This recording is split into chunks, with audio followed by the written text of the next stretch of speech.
चलो हम तुम घर छोड़ देते हैं, सपनों को जोड़ते हैं और दूर कहीं जाकर शादी कर लेते हैं। उसके बाद शायद तुम्हारे वो आदरणीय पापा मान जाएं। पापा नहीं मानेंगे। ससुर को कैसे मनाऊं? ससुर जी को मनाने के लिए मेरे पास एक आइडिया है। तो अब तक चुप क्यों थे, बताओ। तुम और मैं, तुम और मैं और तुम, मैं और तुम। चलो भाग जाते हैं। ए टिंकू, हाँ लंबू, इसके पैर पर बाल कुछ ज्यादा नहीं लग रहे? हाँ, इस पवित्र जल में मुझे जल समाधि लेनी पड़ेगी। मैं इन केकड़ों से अपनी जान बचाऊं या इन वस्त्रों में बाहर भाग जाऊं? भागना तो पड़ेगा ही। चल खींच, जल्दी खींच। मर गई। अब ये मेरी इज्जत और जान का सवाल है। मुझे यहाँ से भागना ही होगा। आज तो पानी में आग लग।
तुम्हें चोट तो नहीं लगी ना?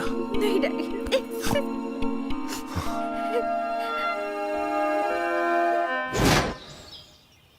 बैठो। तुम बेंगलोर से हो? जी हाँ सर। तुम उस जोकर डॉन के साथ आए इसलिए मैंने तुम्हें गलत समझा, पर काफी दम है तुम में। ऐसा कुछ नहीं है। हाँ, बस। तुम्हारे घर वाले क्या करते हैं? मेरे पापा ऑडिटर है सर, माँ हाउस वाइफ है, बड़ा भाई बैंक में काम करता है, दूसरा भाई प्रोफेसर है और छोटा भाई इंजीनियरिंग कर रहा है और छोटी बहन एमकॉम कर रही है। तुम कितना पढ़े लिखे हो? मुझे पढ़ाई में उतनी रुचि नहीं थी सर। पढ़ना मतलब मुझे बोझ लगता था। वो तो देखते ही पता चलता है कि तुम्हारी पढ़ाई में रुचि नहीं थी, क्योंकि पढ़ा लिखा आदमी बहुत ही खुदगर्ज होता है, लेकिन अनपढ़ इंसान दूसरों के बारे में सोचता है। तुमने इतने लोगों को आखिर अकेले मारा कैसे? मारने के लिए अच्छी बॉडी की जरूरत नहीं है सर, गर्ड्स होने चाहिए। तुम जो कह रहे हो उसमें जरा सा भी झूठ नहीं है। सच बोलने की आदत अच्छी लगी। शुक्रिया सर। तुमने मेरी बेटी की जान बचाई, मैं आज बहुत ही खुश हूं। मैं तुम्हारा एहसान चुकाना चाहता हूं। जो मांगना है मांगो। आपकी बेटी चाहिए मुझे।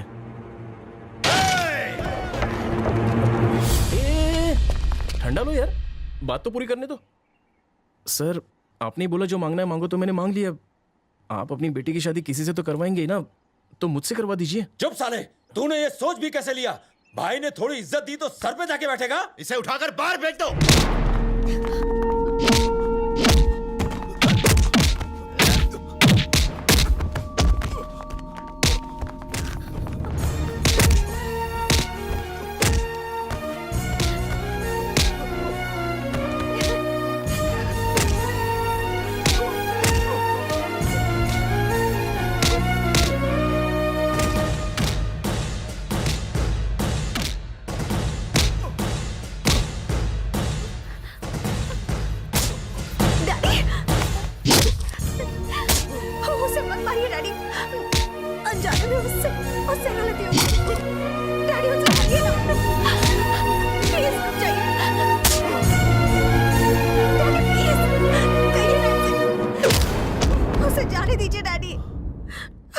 हो गया तो मैं भी अपनी जान दे दूंगी।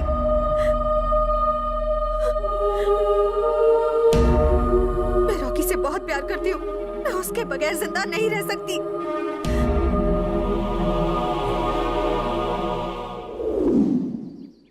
देखो गायत्री, जल्दबाजी में कोई भी फैसला करोगी तो पछताना तुम्हें ही पड़ेगा। बेटी, जिंदगी का हर कदम मुश्किलों से भरा हुआ होता है। मैं तुम्हें मुश्किलों में नहीं देखना चाहता। बेटी, मैं तुम्हें सलाह देने की कोशिश नहीं कर रहा हूँ। तुम्हारे भविष्य की चिंता तुमसे ज्यादा मुझे है। तुम तो जानती ही हो, मैं जिंदगी को हमेशा प्रैक्टिकल नजरिए से देखता हूँ। तुम पढ़ी लिखी हो और वो अनपढ़, दोनों के बीच ईगो प्रॉब्लम शुरू हो जाएगी। छोटी लड़ाइयाँ बड़ी झगड़े का रूप ले लेंगी। तुम रोते हुए घर आओगी, अपने किए पर पछताओगी, लेकिन उस वक्त बहुत देर हो जाएगी। बेटी, तुम मेरी बातें याद रखना। आप समझते क्यों नहीं है? वो बहुत अच्छा लड़का है। मैं शादी करूंगी तो सिर्फ रॉकी से। आखिर वो क्या करेगा तुम्हारे लिए? वो क्या कर सकता है इसका आपको अंदाजा भी नहीं है।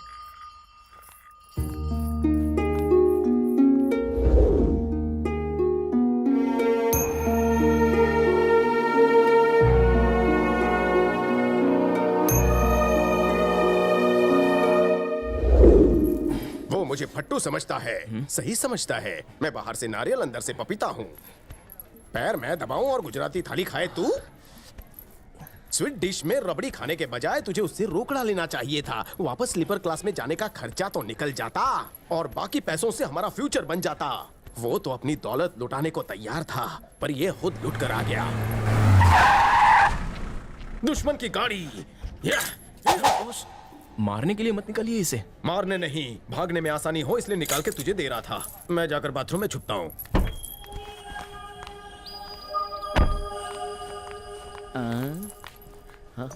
ये अकेले क्यों आई है? कहीं इसका बाप पीछे तो नहीं आ रहा? क्या करूं? कांप मत प्रेम, रास्ता नाप। हमेशा तो बॉडीगार्ड से लेके घूमती रहती हो, आज अकेली आ गई। अब उनकी जरूरत नहीं है। क्यों? डैडी ने हमारे रिश्ते को कबूल कर लिया है। ये तो शरीफ विलन लगता है। इसे शहर का शरीफ बना दो। तुम जल्दी से घर जाओ, अपने परिवार को लेकर आओ और डैडी से मेरा हाथ मांग लो। Bad luck.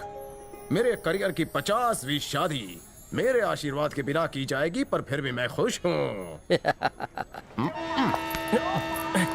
अरे बॉल उछालना बंद करो यार। रॉकी, आज मैं बहुत ही खुश हूँ कि तुम दोनों की लव स्टोरी का मेरी वजह से रिजल्ट निकला है। अब तो तुम मानते हो ना, मैं प्रेम पुजारी हूँ।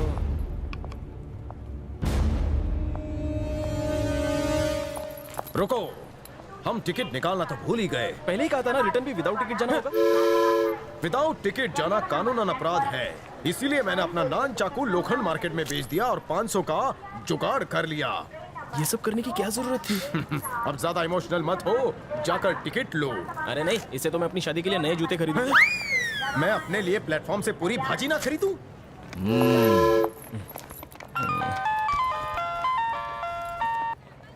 अरे भाभी, हेलो। हाँ बोलो भाभी, कैसी हो?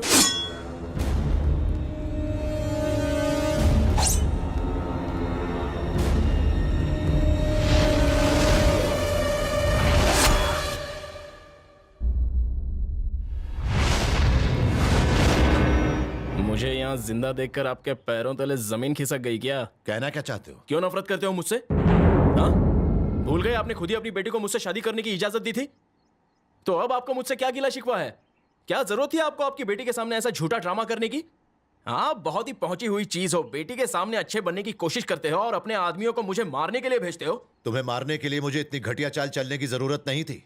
अगर तुम्हें मारना होता तो उसी दिन मारता जब तुमने मेरी बेटी का हाथ मांगा था। तो फिर इसे क्यों भेजा? भैया, आप ही ने तो इसे मारने को कहा था। अरे मैंने कब कहा था? जिन्ना, एक लड़के की सुपारी मिली है। हाँ। इसमें उसकी फोटो है। ये लड़का मुझे जिंदा चाहिए। ये लो। आपने जो कवर दिया था उसमें इसी की फोटो थी।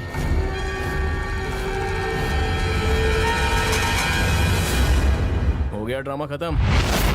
वो सब बातें जाने दो। तुम काशी अंगारा को तो जानते हो ना? सेंट जेवियर्स कॉलेज मालूम है?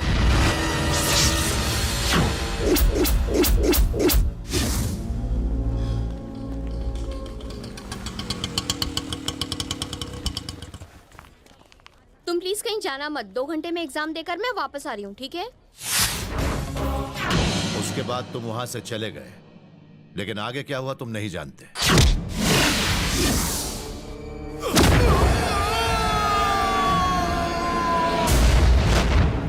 काशी अंगारा तुमसे अपना बदला लेना चाहता था, इसलिए तुम्हारी फोटो मेरे पास पहुंची। मैं जल्दी में था इसलिए तुम्हारी फोटो देख नहीं पाया। फोटो में जो लड़का था उसे मारने के लिए मैंने ही कहा था, पर अंदर तुम्हारी फोटो है ये मैं नहीं जानता था। काशी अंगारा के गुस्से से कोई नहीं बच सकता, वो तुम्हें ढूंढकर जरूर खत्म कर देगा।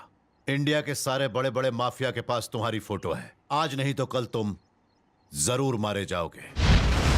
अगर मैं अपनी इकलौती बेटी की शादी तुमसे करवाता हूं तो वो तो 2 दिन में विधवा हो जाएगी, और मैं ऐसा होने नहीं दूंगा। बाप हूं उसका। तुम्हारे पास 2 रास्ते हैं बचने के। एक, उसके कदमों में गिरकर माफी मांग लो। दूसरा, काशी अंगारा का मुकाबला करके उसे खत्म कर दो, फिर मैं खुद तुम्हारी शादी करवाऊंगा।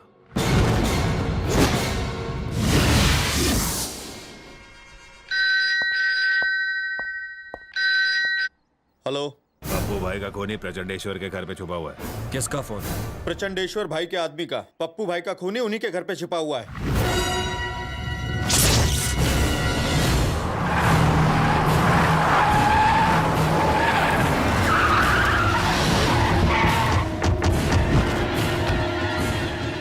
ठाकुर प्रचंडेश्वर,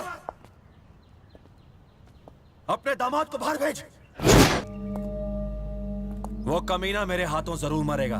तेरी बेटी को विधवा होने से कोई नहीं बचा सकता। मेरी बेटी उससे प्यार करती है, शादी करना चाहती है, इसलिए मैंने हाँ कहा। मुझे पता नहीं था कि उसने तेरे भाई को मारा है।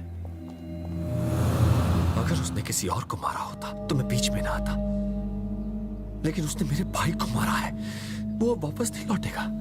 जब मुझे पता चला कि मेरे भाई का कातिल तेरे घर छुपा है, उसी वक्त हमारी दोस्ती टूट गई। इलाहाबाद हो, कलकत्ता, रत्नागिरी, नागपुर हो या दिल्ली, मैं उस चूहे को उसकी किसी भी बिल से ढूंढ निकालूंगा। मेरे वार से उसे भगवान भी नहीं बचा सकता। उसे ऐसी मौत दूंगा कि उसकी रूह भी कांप उठेगी।